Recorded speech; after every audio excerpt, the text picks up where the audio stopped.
Touchdown, buzzer beater, do it all now. All now, top corner talking home run. Touchdown, buzzer beater, do it all now. All now, top corner like ooh. Alright, hello everybody.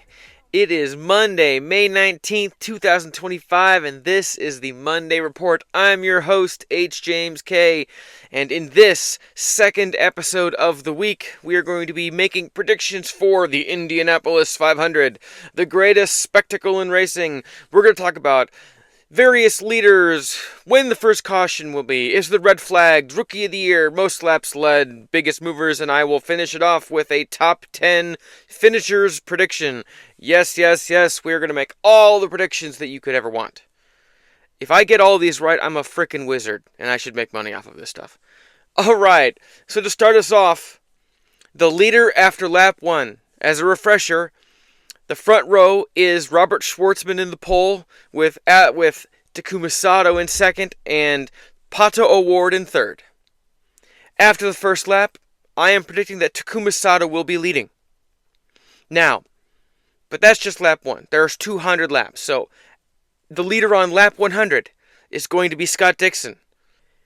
The greatest IndyCar driver of all time is starting 4th, and it makes total sense for a car that has been consistently fast in traffic during practice to be towards the front in the race. So Scott Dixon will be leading on lap 100 of the race.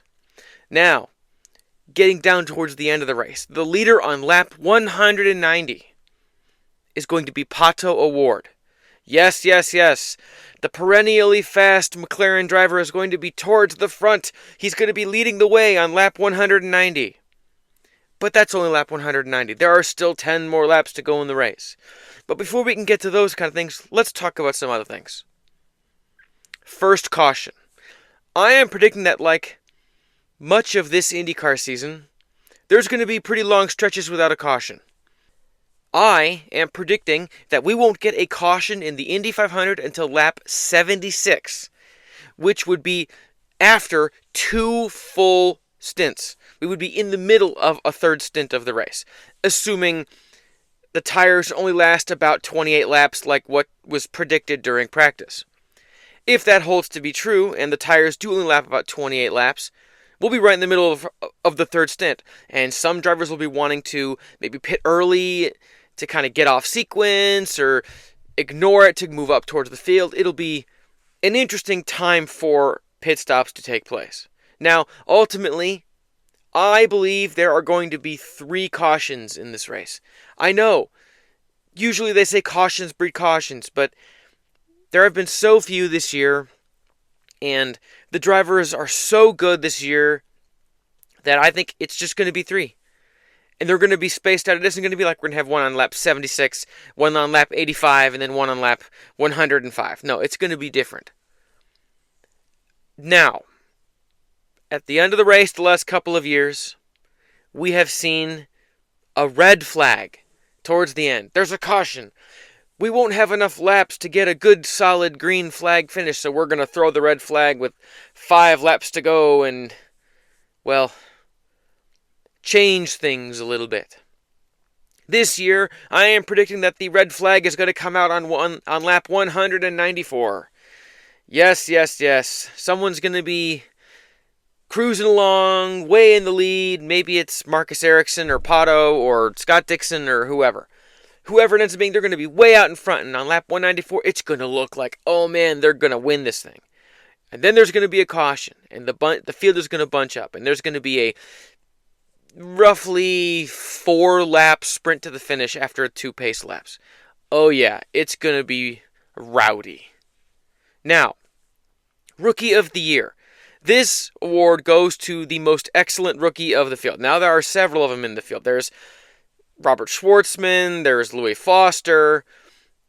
This year, I am predicting that Robert Schwartzman will win Rookie of the Year. Now, spoiler alert, I am not predicting that the Prema driver is going to win the race. That would be amazing. But I don't think his team is talented enough to give him the pit stops required to keep him in front, even if his car is fast enough. As was seen in Monday's practice, His pit crew flubbed several practice pit stops, whether that was getting tires on, him missing his marks, or coming into his pit crooked, or having trouble grabbing the tires off after the lug nut had been removed. There were multiple mistakes. And I think ultimately those mistakes are going to doom Robert Schwartzman. He's going to be in the hunt, but he's not going to be a contender for the win. All right. Next, we got to talk about most laps led. I am predicting that Scott Dixon of Chip Ganassi Racing is going to lead 84 laps, which is going to be more than anyone else. Yeah. Now, we don't often see dominating kind of races these days because it's roughly spec and it's hard for people to drive away, but Dixon is going to lead long stretches in the middle. There's going to be a long period of time where it looks like he's going to be in control. But of course, that's only the middle of the race. We got to get to the end. Now, next, the biggest mover. This is the driver who gains the most positions from where they start. And I am predicting that Joseph Newgarden is going to gain 19 positions and finish in 13th place. Yes, he is starting 32nd because of a penalty. And he is going to finish in 13th. It's going to be amazing. That leaves us with one last question. Who is going to win the Indianapolis 500? Let's start at number 10.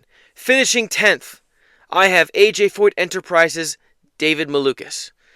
Lil Dave, as many call him, is a great driver, and AJ's team is usually pretty solid at the race. But ultimately, I think they're just going to be... The victory is going to be just out of reach for AJ Foyt's team yet again, and they're going to finish a respectable 10th. Finishing 9th, I have Prema Racing's Robert Schwartzman. Yes, Robert Schwartzman is going to finish in 9th place, mostly because of pit stops, even though his car will have been fast enough to win. But for a new team with a rookie driver, finishing 9th is incredible, and I would be so proud of him and of that team if they managed to finish 9th. Finishing 8th, we got Felix Rosenqvist. I like Felix a lot. He's a quick driver. Shank is a quick team, and they know how to win the Indy 500, considering they did it in 2021. But ultimately, I just don't think Lady Luck is going to be on Felix's side. I think he is going to be thereabouts in the middle, but fade away towards 8th place by the end of the race. All right, finishing 7th, we have Ed Carpenter Racing's Alexander Rossi. Now, to me personally, I think this would be a great result for Rossi because of the team he's driving for and their, how should we say, lack of pace generally this season and in Indy 500 practice. Finishing 7th would be massive for the team, and I think it would be a really good jumping off point for the rest of the season with the Ed Carpenter team. Finishing 6th, I've got McLaren's Christian Lundgaard. Yes, the Danish driver is going to finish 6th place in a quiet, conservative, steady run that's not going to be super flashy, but is going to be one of those drivers who just kind of appears in 6th place at the end of the race. We've seen this kind of thing before. We're like, how the hell did that person get up to 6th? Oh, I don't know. Pit strategy, conserving tires. Who knows? Christian Lundgaard is going to be that guy. He's going to be that guy who just kind of silently makes his way up front. Hell, maybe he'll even lead a lap. Now we get to the top 5, and this is where the heavy hitters really are. Finishing 5th, Mr. Perfect himself, Alex Palou. Once again, he's going to be snake bit. I don't know what it is about this place, but Palou just can't finish in front. He just can't. And it's one of those things where he's going to feel like he could have done more, and maybe he could have, but it just wasn't his day. Okay, finishing 4th in a shocking twist, we've got Andretti Global's Marcus Ericsson. Marcus Ericsson is going to finish 4th, and that would be shocking because Andretti has been okay, but they haven't been super great in practice, and this year alone they've just been kind of But Marcus Ericsson has won the Indy 500 now, admittedly. He won it with Chip Ganassi, but still, he knows how to win this race. He's been fast at Indianapolis before, and I think he can have another good result. Now, finishing third, my boy Pato O'Ward. Yes, breaking my heart, I believe Patricio O'Ward and the McLaren team are going to finish a respectable yet disappointing third place. They'll have been leading at lap 190, but, well, faster cars are going to get ahead of them, and that's going to be disappointing. Let's just say that. Now, admittedly, finishing third for Pato would be a colossal disappointment for him, for the team, for me. But considering the up and down consistency of the year, Pato finishing ahead of Alex Palou in this scenario would be great for the championship, even if he's only gaining like 10 points maybe. Even if just cutting into that lead a little bit would be huge for the championship long term, which admittedly would be something for Pato to focus on, considering he's third or fourth in points. All right, and now we get to the big ones. Second place, I've got Scott Dixon. Yes, the GOAT, who is looking for his second Indy 500 win ever, is going to fall short once again. He is going to be in a titanic duel with the winner for the last 5 or so laps of the race. But once again, he is going to fall short to a driver who has won this race before. In fact, he's won it twice. And that driver is Takuma Sato. Yes, ladies and gentlemen, I am predicting that Takuma Sato is going to win his third Indy 500 at age 48. Oh my God, that would be amazing. To have a 3-time winner and a 4-time winner in the race, with the 4-time winner next year possibly contending for a 5th, and the 3-time winner contending for a 4th win next year. That would be amazing for 26. So yes, the old samurai himself, Takuma Sato, is going to win his third Indianapolis 500. And that makes sense. Every other time he starts the race in the first row, he wins. 2017 and 2020. With the Penske's largely out of the way, and the Ganassis okay, the McLaren's okay, this could be the year for Takuma Sato to finally get that third win and really cement himself in the history books, up there with names like Dario Franchitti and Bobby Unser. God, that would be amazing. As a longtime fan of Takuma Sato, that would be very, very, very... I would honestly be okay with anyone in the top 3 winning. Scott Dixon, because winning a second would be cementing his status as the greatest IndyCar driver of all time. Better than AJ, Rick Mears, Elio Castroneves, Al Sr., all of them. He's the best. The unquestioned greatest IndyCar driver of all time, especially if he wins a second Indy 500. That would be between his wins, his streak of his record of most starts, just all of it. And obviously, if Pato wins, not only am I personally going to be over the moon, I think that might be ultimately the best thing for the series, because Pato is the most popular driver in the field.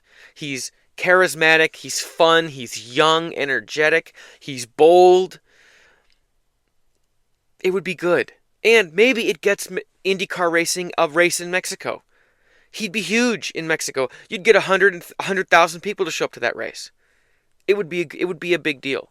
So any of those 3 winning, I can make an argument within myself for being excited. But yes, Takuma Sato is going to win the race. Other notable predictions I'm just making off the cuff. I think the first driver to be out of the race is going to be... let's see. Nolan Siegel. Yeah. I'm predicting Nolan Siegel is going to be the first one to fall out of the race. Whether that's a mechanical failure or the crash on lap 76 the caution on 76 that I'm predicting, I have a feeling his disappointing month of May is going to continue, which kind of sucks for the pay driver of McLaren, because gets hard to justify being on a top team if you're a pay driver like that and you don't do anything positive, but it is what it is. And that would be disappointing, but I have a gut feeling that's how his day is going to end. He's going to be the first one out, finishing 33rd. All right, so this was a really short one, only 15 minutes, but I think I'm going to wrap it up there. If you're listening on Apple Podcasts or Spotify, Amazon Music, all of them, if you're listening anywhere where podcasts are available, thank you. We are a very small, very, very, very small podcast, and I really appreciate every one of you taking the time to listen to what I've got to say. Please spread the word. I cannot stress enough how much it would mean to me to spread the word and help other people find my podcast. For those of you listening on YouTube, like, comment, subscribe, hit the bell icon so you can get notified whenever there's a new episode of the Monday Report. There are 7 subscribers right now. Maybe we can get that up to 10 by the end of the weekend. Who knows? That would be awesome to get to 10 subscribers. Let's set that goal. Please consider subscribing. It's free. Please, please, please. I ain't too proud to beg. And yes, that is a TLC reference. My name is H. James K. Thank y'all for listening. Stay tuned for the greatest spectacle in racing.